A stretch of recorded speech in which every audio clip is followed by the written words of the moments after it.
Cerita singkat Nabi Nuh As.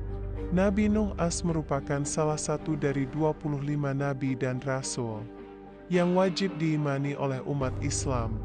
Kisah Nabi Nuh As yang paling terkenal adalah peristiwa banjir bandang besar yang menimpa kaumnya yang tidak mau taat dan bertobat kepada Allah Subhanahu wa Ta'ala. Pada saat tersebut, Nabi Nuh As beserta pengikut setianya membuat kapal besar sehingga mereka bisa selamat dari azab pedih. Oleh SWT, kisah Nabi Nuh As tersebut dapat menjadi rekomendasi cerita anak yang dapat Bunda bacakan kepada si kecil. Kisah Nabi Nuh As banyak mengajarkan pesan moral dan nilai-nilai kebaikan di dalamnya. Tak hanya itu, melalui cerita Nabi Nuh As Bunda sekaligus dapat menanamkan nilai-nilai keislaman kepada anak-anak melalui beragam kisahnya. Bunda dapat menyimak kisah singkat Nabi Nuh As dan mukjizatnya untuk dibacakan kepada anak-anak sebagai berikut. Kisah Nabi Nuh As dan kaumnya membuat kapal besar. Nabi Nuh As merupakan nabi yang melakukan dakwah selama 500 tahun dan meninggal di usia 950 tahun. Nabi Nuh As diutus oleh Allah Subhanahu wa Ta'ala di antara kaum penyembah berhala.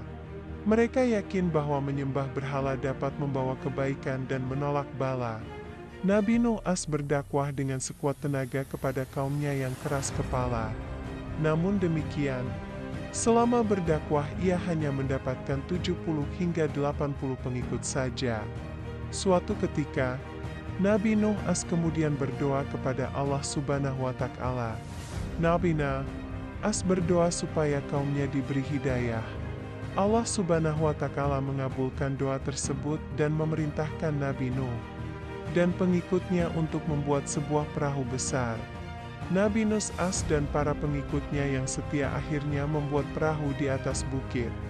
Mereka menebang pohon dan menggunakan kayu-kayunya untuk membuat kapal. Kaum Nabi Nuh As yang keras kepala malah mengolok-olok pekerjaan tersebut. Mereka bahkan berani melempar kotoran kepada Nabi Nuh As dan para pengikutnya ketika mereka sedang membuat kapal. Setelah perahu Nabi Nuh As selesai, beliau kemudian mengajak seluruh kaumnya untuk masuk ke dalam perahu. Nabi Nuh As juga membawa serta seluruh jenis binatang, masing-masing sepasang untuk setiap jenisnya. Selain itu Nabi Nuh As juga membawa benih tumbuh-tumbuhan. Hal ini supaya kelak jenis hewan dan tumbuhan tersebut tetap bisa berkembang biak. Awan pun mulai mendung disusul dengan suara gemuruh halilintar. Hujan lebat pun turun amat lebatnya dan konon tak kunjung reda sampai 3 hari lamanya.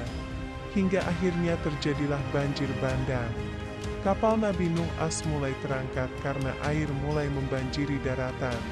Tidak ada tempat yang aman dari banjir saat itu kecuali kapal Nabi Nuh As. Hujan terus selama 40 hari 40 malam. Setelah itu, hujan perlahan mulai reda dan air perlahan mulai surut. Setelah 150 hari kemudian, Nabi Nuh As dan para pengikutnya yang setia turun dari kapal dan mulai membangun kehidupan yang baru. Mereka hidup dalam nuansa ketaatan dan kesejahteraan dalam naungan oleh SWT. Keturunan Nabi Nuh As pun semakin banyak dan menyebar ke seluruh pelosok bumi.